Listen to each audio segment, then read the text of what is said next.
গায়ে হলুদ হয়েছে দুইজনের, কিন্তু বসে যাচ্ছে একটা, বিয়ে খেয়েছি একটা। সো হ্যালো এভরিওয়ান, আসসালামু আলাইকুম, welcome to my new video. This is নিফিয়ার ইস নিতাশা। আই হোপ আপনারা অনেক বেশি ভালো আছেন। আলহামদুলিল্লাহ, আল্লাহর রহমতে আমিও ভালো আছি। তো অনেক দিন পর বিয়ের ব্লগ আপলোড দিব আজকে, আলসেমি করে একদম এডিট করে নিয়ে।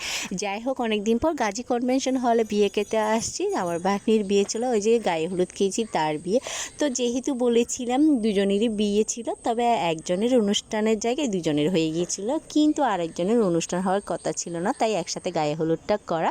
তো এখানে বউ সেজন্য একজনই সেজেছিল। যাই হোক, আমরা প্রথমে এসে একদম খাওয়া দাওয়া করে নিলাম, কারণ প্রচণ্ড লেভেলে খিদে লেগেছে। প্রায় 3টা বেজে গিয়েছে তখন যাইতে যাইতে। আমাদের কোনো একটা বিয়েতে যাইতে অনেক বেশি লেট হয়েছে।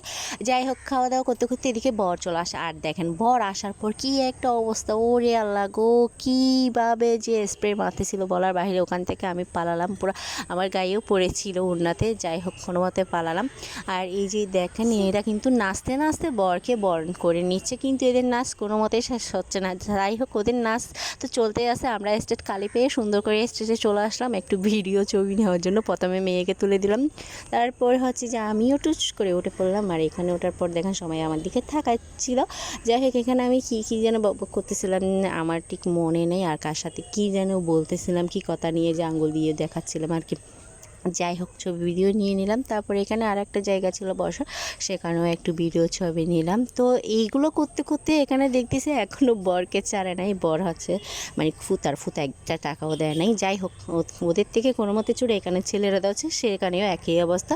আর মালার ক্ষেত্রে তো আর ভিডিও করলাম না, কারণ মালাটা এমনি পরাই দিয়ে আসছে, যেহেতু একটা সমস্যা হয়ে গেছে, ঢাকা নিয়ে যাই হয় আর কি আমাদের চট্টগ্রামের বিয়েতে। এরপর আমি হচ্ছে সাজঘরে চলে যাই বাকনিকে দেখতে। সাজঘরে গিয়ে দেখি ও মাশাআল্লাহ ওকে অনেক বেশি সুন্দর লাগতেছে। তাই বললাম একজনের বিয়ে, ওরই অনুষ্ঠানটা হয়েছে, আর একজনকে এমনিতেই নিয়ে যাবে।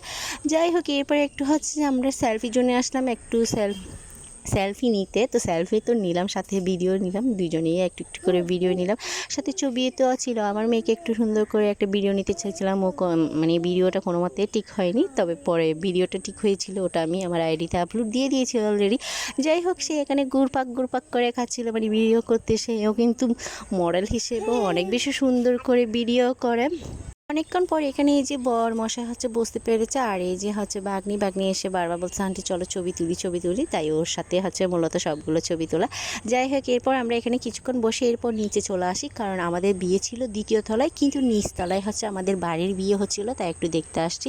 কিন্তু গিয়ে দেখি এখানে তালতা বোনের সাথে হচ্ছে চাচাতো বাড়ির বিয়ে হয়ে গিয়েছে। কিন্তু এখানে হচ্ছে শখটা খেলাম, আমাদেরকে দাওয়াত দেয়নি, 2 পক্ষের আত্মীয়, কিন্তু আমাদের দাওয়াত দেয়নি। যাই হোক, দাওয়াত যেহেতু দেয় না, আমরা তারপরে গিয়েছি, তবে দাওয়াত দিলেও খেতে পারতাম না। যাই হোক, এখানেও একটু সেলফি জোনের জন্য একটা স্টেজ সাজানো হয়েছে, ওটাতেও আমরা একটু ভিডিও ছবি নিয়ে চলে আসতাম।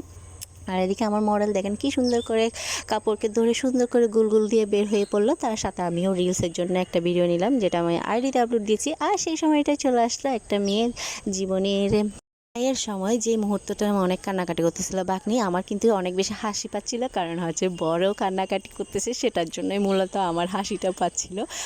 এই আমার বাকনির বড় কান্না করেছে।